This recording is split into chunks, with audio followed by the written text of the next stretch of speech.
राहुल गांधी। हाल के दिनों में इस नाम की चर्चा ने शोर मचाया हुआ है। देश से लेकर विदेशों तक में अपने बयानों से बीजेपी और खासकर पीएम मोदी को बदनाम करने का एजेंडा लिए राहुल गांधी विदेशों के मंच पर भी भारत को बदनाम करने से पीछे नहीं हटते। एक समय था जब राहुल गांधी को लोग पप्पू कहकर बुलाने लगे थे, राजनीति का नवसीखिया कहने लगे थे, लेकिन अपनी मेहनत से कहीं ना कहीं राहुल गांधी ने सबको ये प्रूव कर दिया कि राजनीति उन्हें विरासत में मिली है और राज उनके खून में है। लोकसभा 2024 में कांग्रेस ने भव्य प्रदर्शन किया और 99 सीटों के साथ दूसरी सबसे बड़ी पार्टी बनकर उभरी। अब राहुल गांधी के बॉडी लैंग्वेज और तेवर में भी जीत के कारण कॉन्फिडेंस दिखने लगा है। कह सकते हैं कि राहुल का सितारा अब चमक रहा है। तो क्या राहुल के लिए 2024 की ही तरह 2025 भी रहने वाला है? राहुल गांधी की जिंदगी में कितने बड़े बदलाव होने वाले हैं? 2025 में कैसा रहने वाला है राहुल गांधी का पॉलिटिकल करियर? जानिए राहुल गांधी की भविष्यवाणी आचार्य राकेश चतुर्वेदी जी की जुबानी। नमस्कार, एनएमएफ न्यूज देख रहे हैं आप। आपके साथ मैं हूं खुशबू राय।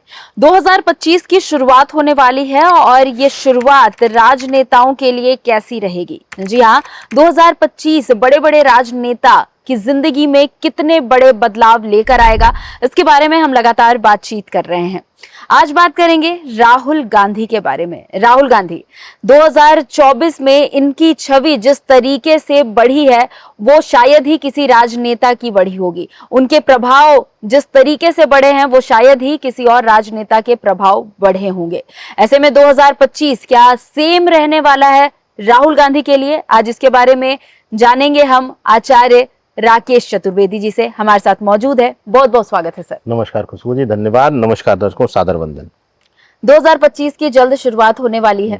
राहुल गांधी को लेकर मैं बातचीत करना चाहूंगी और काफी ज्यादा उत्सुकता है मुझे जानने के लिए, क्योंकि 2024 कहीं ना कहीं उनके लिए सौगात लेकर के आया। 52 सीटों से लगातार कोशिश करने के बाद, चाहे वो भारत जोड़ो यात्रा हो गई या उसके अलावा कांग्रेस के अलग अलग कार्य हो गए, 99 सीटों पर आ गए, दूसरी सबसे बड़ी पार्टी बन गए लोकसभा में अगर देखा जाए तो प्रभाव में काफी ज्यादा वृद्धि आई 2024 में। क्या ये 2024 जैसा ही रहने वाला है 2025 राहुल गांधी के लिए?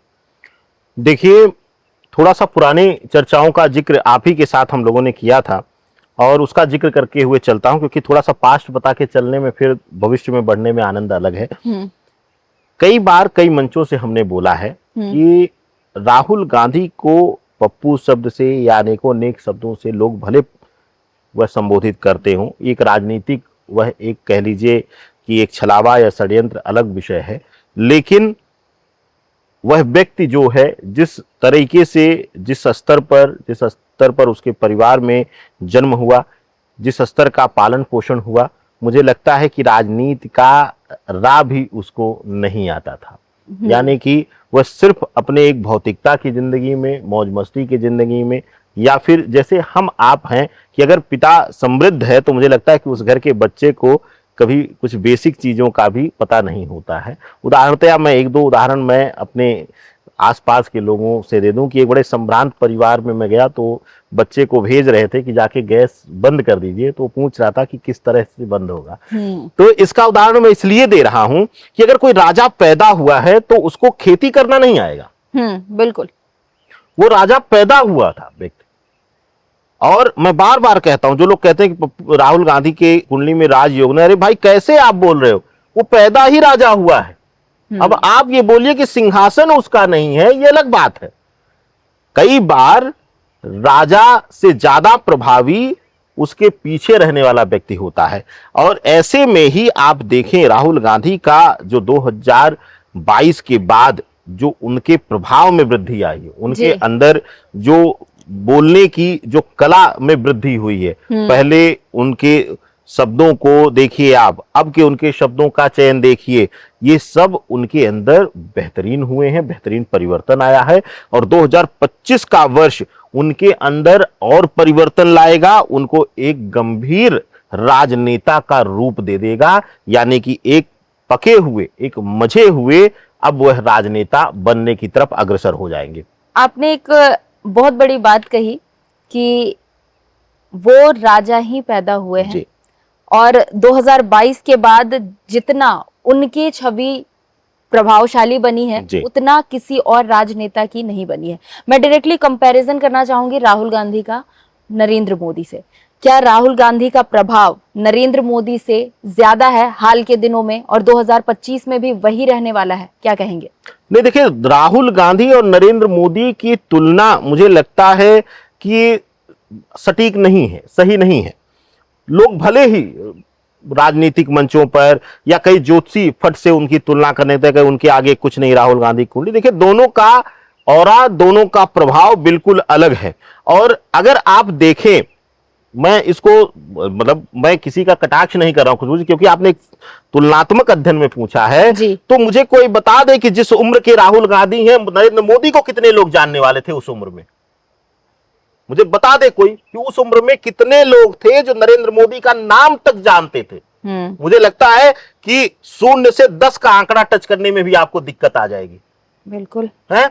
और एक समय, एक उम्र में ऐसा आया जब ग्रहों ने खेल किया कि पूरे भारतवर्ष में किसी राजनेता को पूछा ही नहीं गया। किसी ने वोट देने के पीछे पूछा नहीं, चाहे वह नगर निगम का चुनाव हो, चाहे वह पार्षदी का चुनाव हो, चाहे वह विधानसभा का हो, चाहे लोकसभा का हो, हर जगह मोदी का ही पोस्टर लगा और मोदी के नाम पर ही वोट पड़ा। तो कहने का अभिप्राय यह है कि तुलना इस प्रकार से नहीं की जाती है। तुलना कैसे होगी? तुलना प्रभावों से होगी।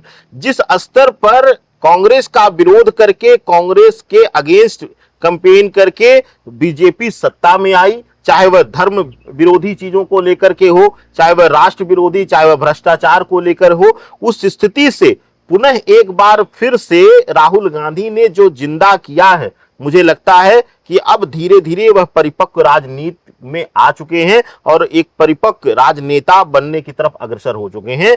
और अभी अगर देखा जाएगा, अब वर्तमान समय में अगर प्रभाव में देखेंगी तो मुझे लगता है कि नरेंद्र मोदी का प्रभाव ज्यादा है।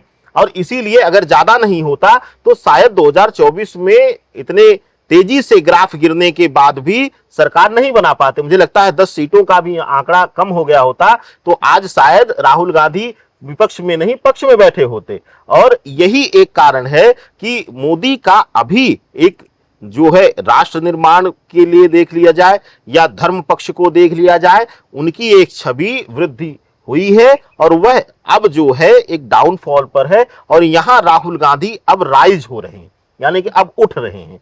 तो मैं अगर उस दृष्टिकोण से कहेंगी तो मैं उठते हुए को बल ज्यादा दूंगा, यानी कि उठते हुए को अंक ज्यादा दूंगा।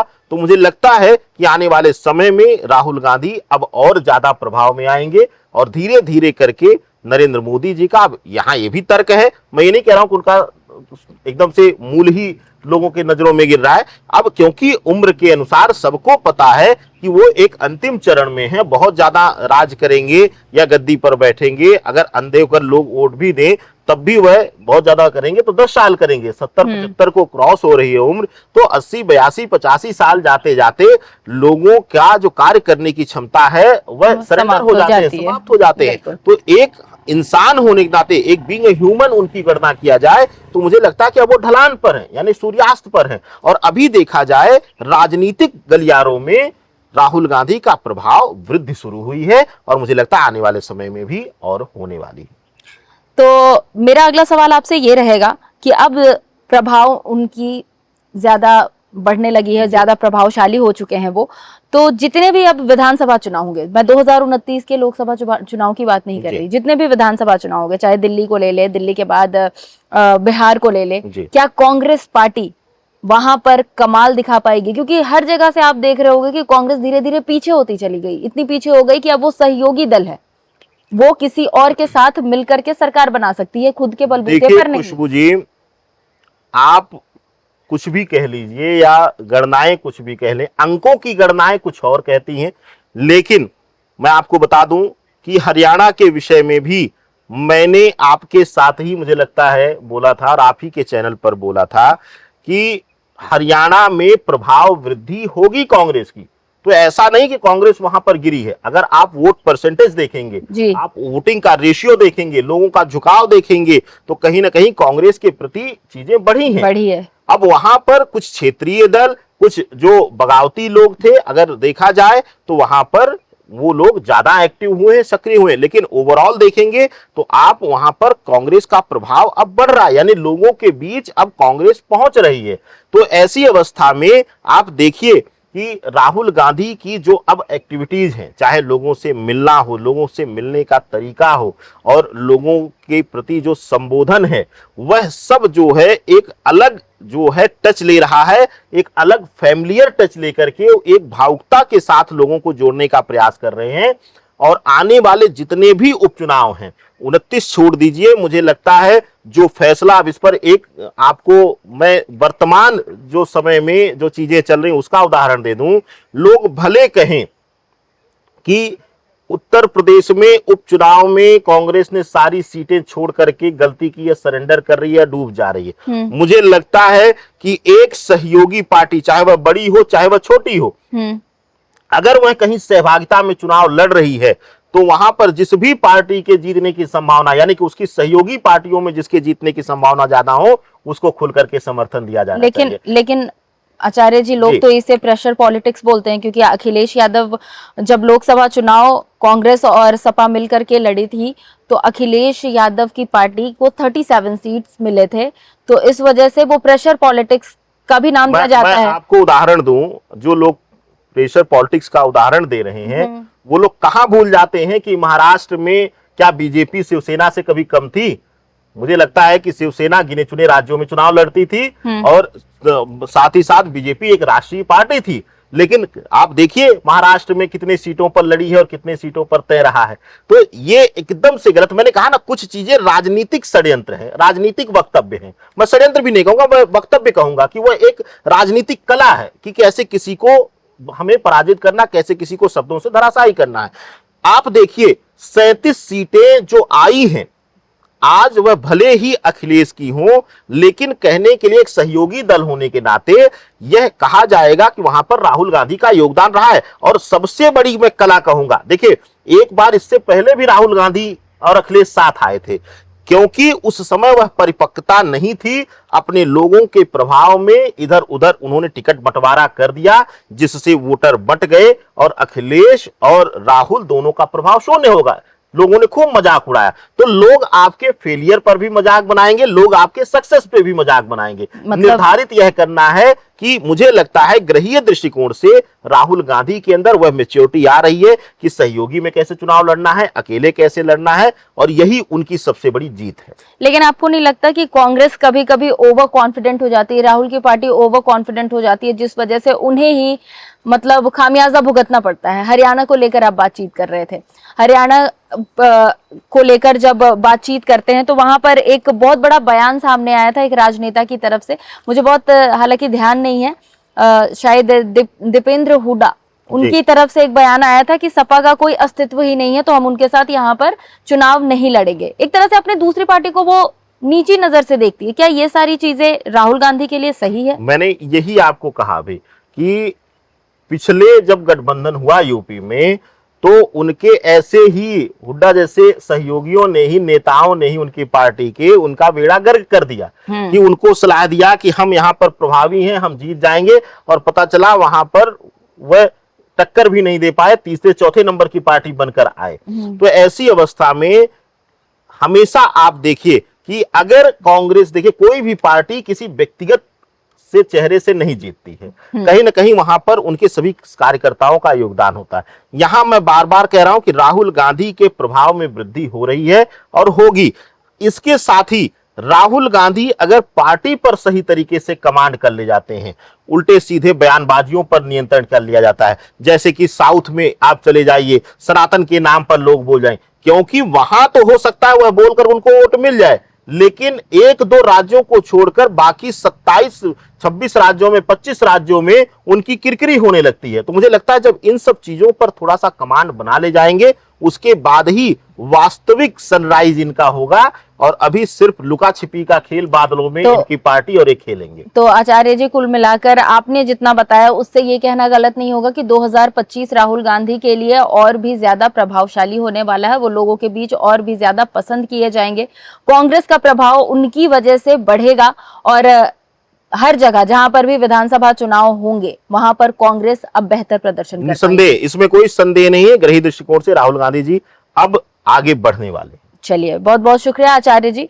तो राहुल गांधी को लेकर हम बातचीत कर रहे थे कि 2025 उनका कैसा होने वाला है, और मुझे लगता है कि हमारे दर्शकों ने सुन लिया है कि आचार्य जी क्या कह रहे थे। 2025 राहुल गांधी के लिए काफी अच्छा होने वाला है। राजनीतिक करियर में ग्रोथ मिलेगा, लोगों के बीच उनका बोलबाला ज्यादा होगा। कांग्रेस जो है वो अब 2025 में आगे बढ़ती हुई नजर आ रही है। ये मैंने छोटी छोटी बातों को आपको बताया जो आचार्य जी ने कहा, उसका विश्लेषण करके। आप इस पूरी बातों पर क्या राय रखते हैं हमें कमेंट कर जरूर बताइएगा। फिलहाल इस खास वीडियो में बस इतना ही। हमें दीजिए इजाजत। नमस्कार।